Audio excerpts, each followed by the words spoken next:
to start? Looks like you guys cleaned out the food, especially the dessert. All you people cheating on your diet, I'm watching you. No, I'm just kidding. I love when we don't have any leftover food. That means that everybody got well fed, and that's what we want here, is for you to get a good meal every week and some spiritual nourishment as well. And so we are in Judges chapter 14. Judges chapter 13 began the last of the judges, which is Samson, the ultimate judge par excellence. And by par excellence, I mean really terrible example. And that's the pattern in the book of Judges, has been a downward spiral. Each judge has been successively worse than the previous judge.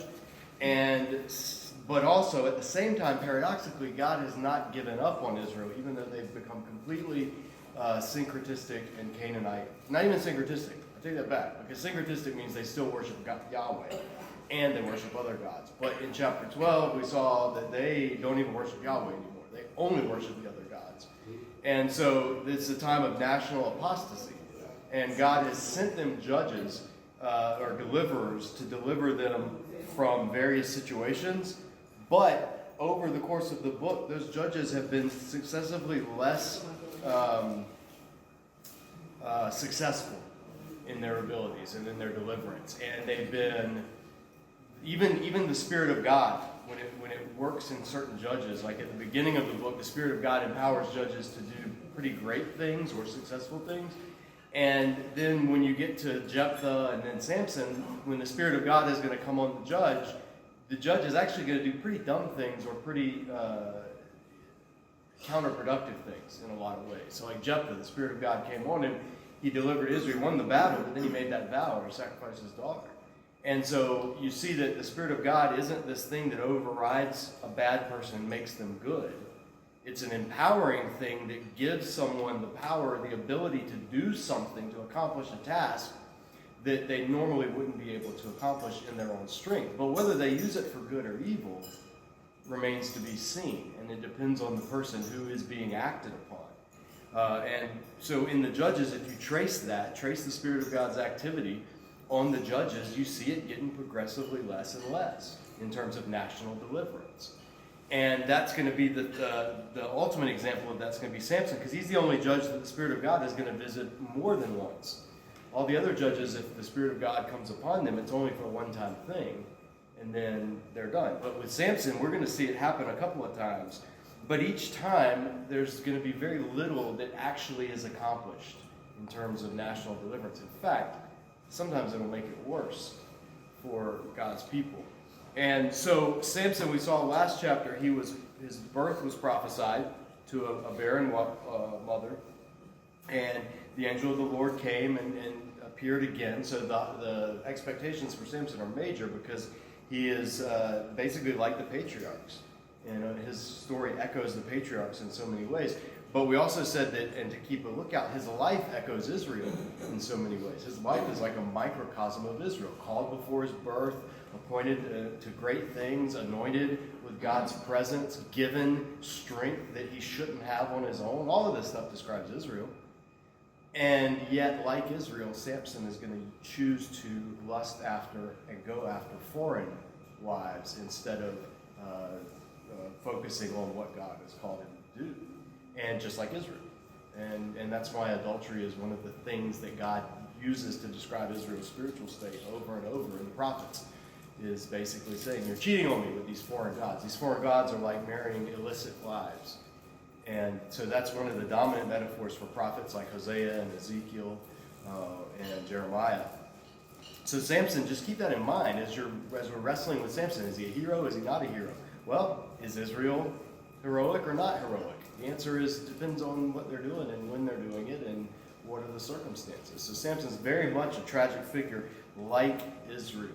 And he comes at the end of the book of Judges probably for that reason. So we start chapter 14. This is after he was born at the end of the last chapter. In chapter 14, Samson went down to Timnah. That's a Philistine city not far away. He lives on a border town between Judah, Dan, and Philistine territory. Samson went down to Timnah and there saw a young Philistine woman. When he returned, he said to his father and mother, I've seen a Philistine woman in Timnah. Now get her for me as my wife.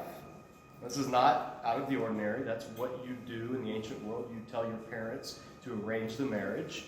And even today, in cultures around the world, arranged marriage, that's how it works. You meet interested in somebody, you have your family, talk to their family, and if it's mutually beneficial, families come together, that's a marriage. We are the anomaly in most of the world, the way we do it, the whole dating thing and courtship and all that stuff. It's very strange, especially like to my Indian friends. They're like, why do y'all do it that way? It's just so weird. And we, of course, say the same thing about letting your parents choose who you're going to spend your life with. But that's how they did it then. That's how they do it in a lot of places in the world, and that's perfectly normal. The problem is he goes and does so with a Philistine woman.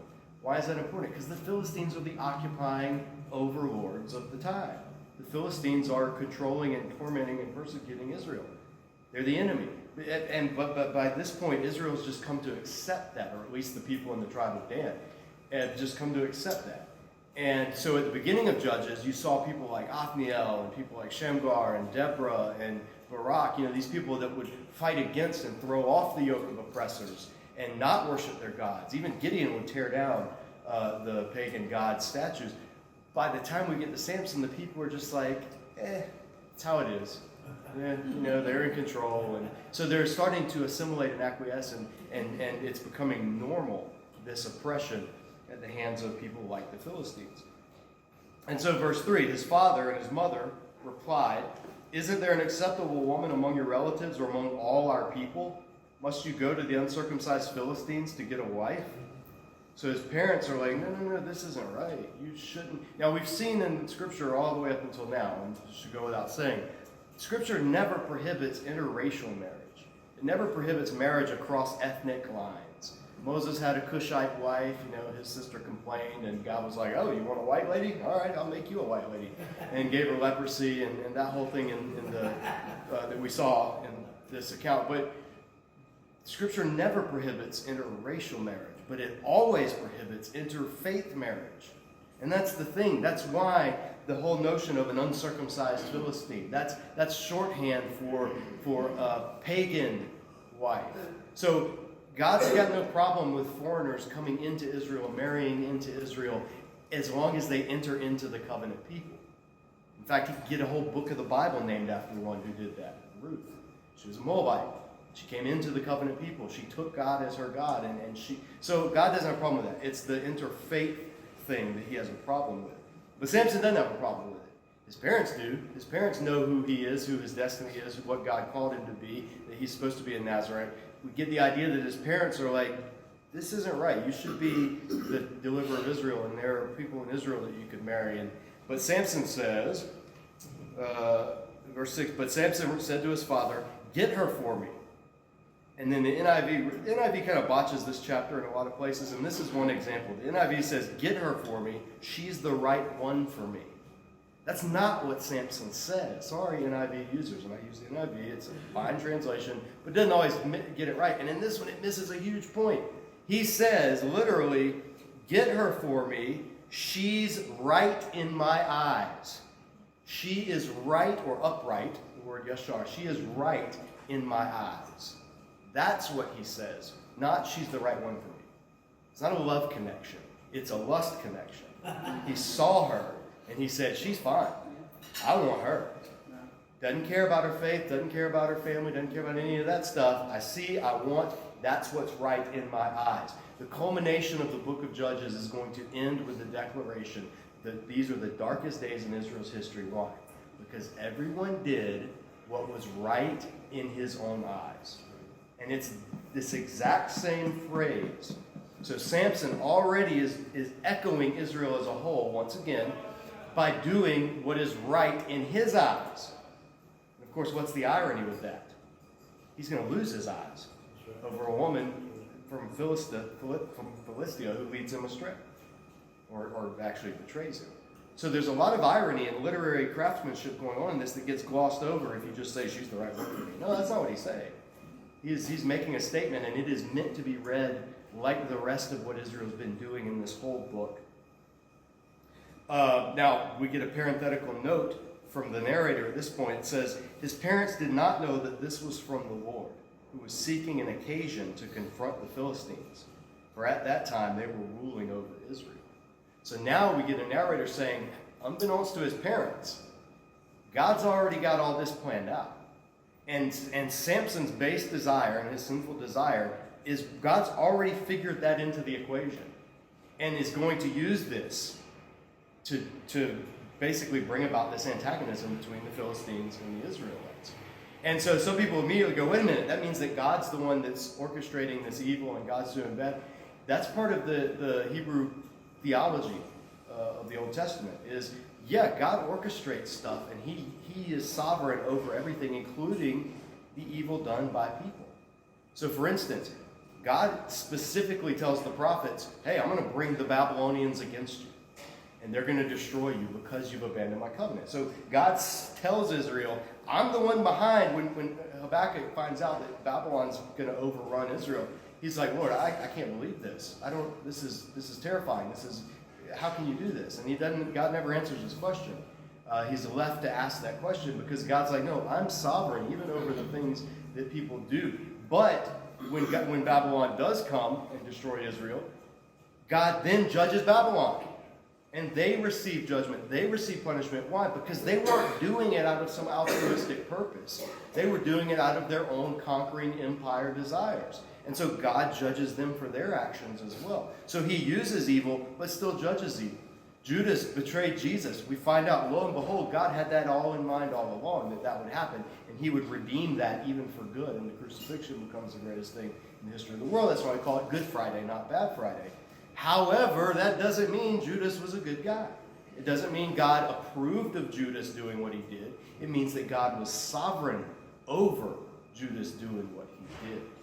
And so that is then where people get into discussions of free will and to what degree are we responsible? If we can't help but do it, does that mean that we are off the hook? No. Do we actually participating in it? There's all these discussions, but the text just allows and says, look, at the end of the day, nothing happens without God having taken it into account. And he, through Samson's fallen sinful actions, is going to accomplish some things despite Samson's lustfulness and his disobedience and all of the things that he's going to go on to do that are against what God wants. So it's a note of God's sovereignty, and how you balance that with your own understanding of God is up to you.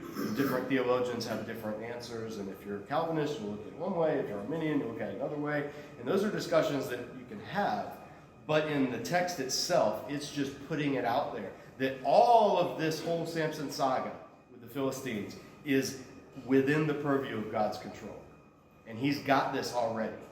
And he, just like later he's going to do with the Babylonians and the Assyrians and all kinds of stuff. So God operates at a much more sovereign level than even people can understand. And that's what he's saying here. Even Samson's parents can't understand how this can be in any way part of God's plan. So verse 5, Samson went down to Timnah together with his father and mother. As they approached the vineyards of Timnah, suddenly a young lion came roaring towards him. As they approached the vineyards of Timnah, the vineyards, where are Nazarites not supposed to be? Anywhere near a vineyard. Here's another key of what's going on in this chapter. His parents were to be, his mom was to be a Nazarite. He was a Nazarite when he was born. You shall not touch or consume anything that grows on the vine. And yet Samson, when they get to Timnah, where are they approaching? The vineyards. So right here, we get another key of Samson, either not caring, not paying attention, or not concerned with his Nazarite vow. And so a young lion comes roaring out. Verse 5. Verse 6, the Spirit of the Lord came upon him in power. It rushed upon him, literally is what it says. The Spirit of the Lord rushed upon him, not came upon him. So that he tore the lion apart with his bare hands, as he might have torn a young goat. It's like when you're butchering a young goat, a small animal, and you want to butcher it and separate the flanks and everything. You know, you take the hind legs after you killed it and gutted it, and just like a wishbone, like a turkey. So it's saying basically that's what he was able to do with this lion. It was the epitome of strength and ferocity in the ancient world. So he tore the lion apart with his bare hands, as he might have torn a young goat. But he told neither his father nor his mother what he had done. Maybe because he did it in a vineyard. We don't know. But he kept it secret. Then he went down and talked with the woman. And it says, and he liked her. Again, bad translation. He went down and talked with the woman. She was right in Samson's eyes. That's what it says in Hebrew. So, has this encounter with the lion? Was the lion like Balaam's donkey? Maybe it was a warning. Maybe the lion was like God's deterrent. And Samson ignored it and went on. We don't know. We just know that that's what happened, and he didn't tell his parents about it. Verse 8, sometime later, when he went back to marry her, so they went down, they made the arrangements with the family, and then they went home. Then when they came back to actually have the marriage, he turned aside to look at the lion's carcass. What else are Nazarites not supposed to come near or touch? Dead things. Carcasses. These are specifically things that Nazarites are told do not touch or have anything to do with it. So twice now, on this jaunt down to marry a foreign woman, Samson has neglected, at best, his Nazarite vow. So he saw the lion's carcass, and in it was a swarm of bees and some honey, which he scooped out with his hands and ate as he went along. So now, third thing you're supposed to do, eat defiled food. Honey that comes out of the corpse of an animal is absolutely defiled food. So he's broken 3 times at least. He's gone against his Nazarite vow. Worse, when he rejoined his parents, he gave them some, and they too ate it. Echoes of Eve and Adam in the garden. But he did not tell them that he had taken the honey from the lion's carcass. So the ones who had consecrated him are the ones he defiles. Not honoring his mother and his father. Another thing that Samson does that you're not supposed to. Now, verse 10, now his father went down to see the woman. And Samson made a feast there, as was customary for the bridegrooms. What this literally says, again, in this chapter, they take some leeway. So it literally says, his father went down to see the woman, or to make arrangements for the marriage. And Samson made a mishtah. And a mishtah is the word, it comes from the word to drink. It's the Hebrew verb for drink. It's a drinking party. It's not a feast. There's a word for feast. This isn't it. This is a drinking, this is a keg party. This is a bachelor party. This is a drinking party. That's literally what it is. Every commentary you look at will tell you this. And that's a huge thing, because what are Nazarites not supposed to do? Drink anything fermented. Again, Samson, no regard for who he is. No regard for his calling, for what God's done for him. He throws a drinking party. A Nazarite does this. Samson made a feast, drinking party there, as was customary for the young men, is literally the young warriors, not the bridegrooms, but the young warriors of the Philistines. It's a Philistine custom to do this, not an Israelite custom. He's marrying a Philistine woman in a Philistine town. He throws a Philistine drinking party. Probably would have been, or most likely, there would have been elements of paganism in it, because the god of the Philistines that we're going to meet later is Dagon. He's the god of grain. Grain is what you use to make certain types of strong alcohol. So all of this, Samson is just thoroughly paganized at this point. Then it says, when they saw him, they took 30 companions, and they were with him. So when Samson comes down, the Philistines, the young men, they took 30 basically bodyguards.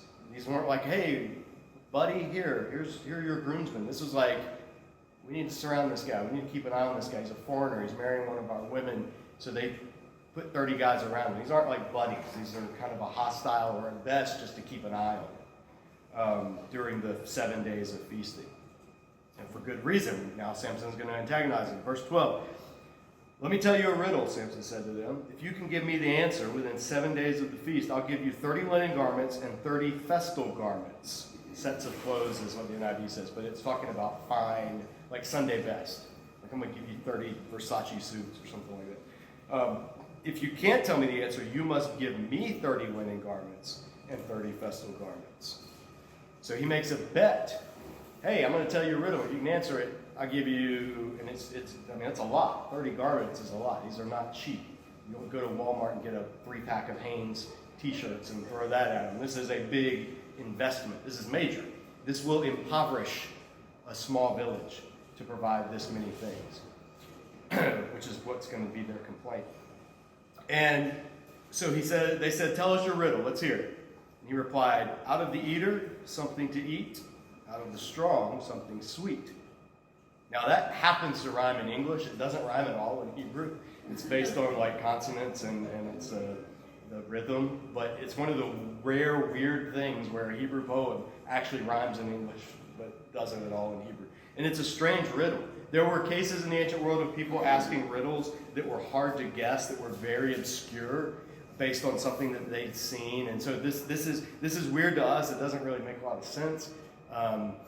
But there's precedent for it in the ancient world. Just culturally, it's just a very weird thing to do. But asking and guessing riddles was a big thing in the ancient Near East, and we have examples of riddles like this from other surrounding cultures. And so they take him up on it, and he gives them this riddle, and they don't know what he's talking about. So for 3 days, they could not give an answer. On the 4th day, they said to Samson's wife, so they go to his wife now, one of their own, and they say, hey, entice your husband into explaining the riddle for us, or we will burn you and your father's household to death. This is the 3rd time we've seen that burning of your household to death. Remember the Jephthah cycle? And what they threatened to do to Jephthah, the Benjaminites threatened to do that to him, and what he did to his own daughter. And so this is, again, part of the cultural milieu of how you threaten somebody. One of the ways is we're going to burn you to death. We're going to burn your house down, you and your family. So right now we see that the Philistines are not the good guys in this story. Just because Samson's not the good guy doesn't mean the Philistines are either. Some stories don't have a good guy. And that's definitely the case in the Samson saga. So we see the barbarity of these Philistines and the ruthlessness that they're going to kill an innocent family if she doesn't help them get the answer to this riddle. Rather than pay 30 garments, these 30 people are like, we're going to kill you. So that shows you the depth of depravity and evil that Israel's facing. So they say, tell us or we'll burn, get him to tell us or we'll burn you and your father's household to death. Did you invite us here to rob us? So they're worried about providing these garments. Then Samson's wife threw herself onto him, sobbing, you hate me, you don't really love me. You've given my people a riddle, but you haven't told me the answer. Samson said, I haven't even explained it to my father or my mother. Why should I explain it to you? And she cried the whole 7 days of the feast. So on the 7th day, he finally told her because she continued to press him. She, in turn, explained the riddle to her people. So now, for the first time, Samson is letting his desire for a woman lead him to divulge something that he absolutely should not divulge. This is going to come back later. Only next time, he's going to be the one that pays for it. Right now, he doesn't. So she in turn explained the riddle to her people. Before sunset on the 7th day, the men of the town said to him, what is sweeter than honey? What is stronger than a lion? So they answer his riddle in turn with rhetorical questions. And they get it right. They've said that it's a lion and it's honey, and they shouldn't know this. He's the only person that should have known the answer to this riddle. Samson said to them, if you had not plowed with my heifer, you would not have solved my riddle. So he answers with another little poem. It's pretty derogatory. He basically calls his wife a cow. And if you hadn't plowed with my heifer, in other words, if you hadn't used my livestock, that's what he's saying. It's very derogatory towards his wife, who has already nagged him and gotten this out of him. So he's angry, he's mad, and so verse 19, then the Spirit of the Lord rushed upon him. He went down to Ashkelon, which is in Gaza, struck down 30 of their men, stripped them of their belongings, and gave their festal garments to those who had explained the riddle. Burning with anger, he went up to his father's house, and Samson's wife was given to the friend who attended him at the wedding. So what Samson gets now from this is the Spirit of the Lord rushes upon him, but instead of delivering Israel from the Philistines, he just goes and kills 30 random people to pay back this bet that he lost. To pay a gambling debt, basically. He murders 30 people to pay a gambling debt. And then goes away. Leaves his wife. They're married. That was their ceremony was that 7-day feast. So he finished the feast, and then he got mad at his wife and abandoned her. Went back to his father's house. So Samson in this chapter, and this is the paradox of the Samson story, Because when you make movies or cartoons or storybooks about Samson, you got to try to figure out some way that he's the good guy. And so he's not the good guy. Everything he does in this chapter is completely antithetical to what Nazarites should be. Nazarites were supposed to be called, set apart by God. They're supposed to be devoted to the Lord. They're supposed to be strict in their discipline. They're supposed to be righteous in their actions. And Samson is none of those things. He's so Philistine in this chapter.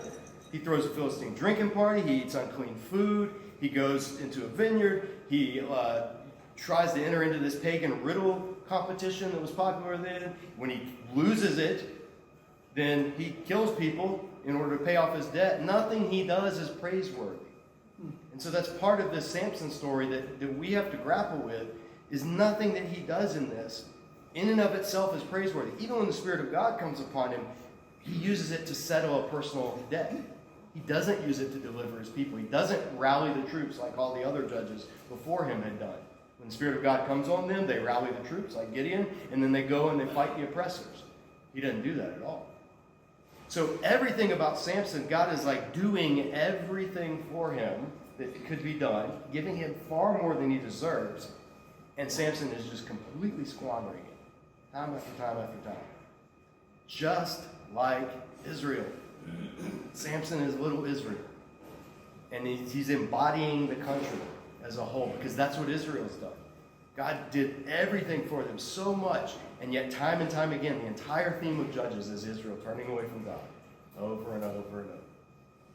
So we have to do this when we're reading the Samson story. We have to get out of our minds that he's a biblical superhero, and get in our minds he is the thermometer or the thermostat of God's people's spiritual condition. You know, they say countries get leaders that they deserve. Samson's a great example of that. He's just like his people at this point. Impetuous, prone to lusting after foreign women, prone to doing his own thing, ignoring God's commands, striking out against those who personally wrong him. He's entirely self-centered, entirely impetuous. All of these things. And the crazy thing is, God is still going to use him to accomplish God's bigger purpose, or at least to begin to accomplish God's bigger purpose. David will be the one who finally puts an end to the Philistine threat. But God's starting to do it through Samson. So what's the application? What's the life lesson in the Samson story? Well, sometimes it's just God works with broken things. God works with brokenness in a broken world, and still his will in the long run will get accomplished. But that doesn't mean that the brokenness is a good thing. It doesn't mean that the rebellion's a good thing. God's going to do things through people who rebel, but not therefore baptizing or sanctifying their rebellion. So can you have faith that if you screw up, God can use it? Absolutely. He can work all things together for the good of those who love him. That's what God does. He takes our crap and turns it into gold. He takes the things that we do that are terrible and turns them into good things for his people. But there is a price that gets paid for our rebellion, for our disobedience, for our sinfulness. Samson's not going to get off without being hurt. He's going to lose his family in this chapter. He already did. The next chapter is really going to lose him permanently.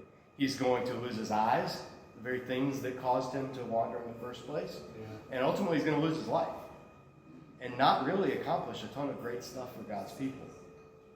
But that's still, all of that, it's like that's not going to catch God by surprise.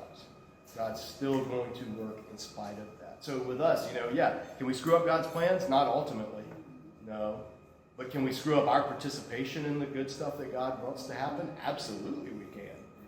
And we can put ourselves outside of God's best for us through disobedience and rebellion, or just laziness or inattentiveness, or all the things that plague Samson's life, distractions, all of that stuff. So we got to go. We're out of time. This is Samson and his women part 1. Next week, Samson and his women part 2. We're going to see themes that plague Samson's life in these chapters. But for now, we got to go. So guys, have a great week, and we'll see you next week.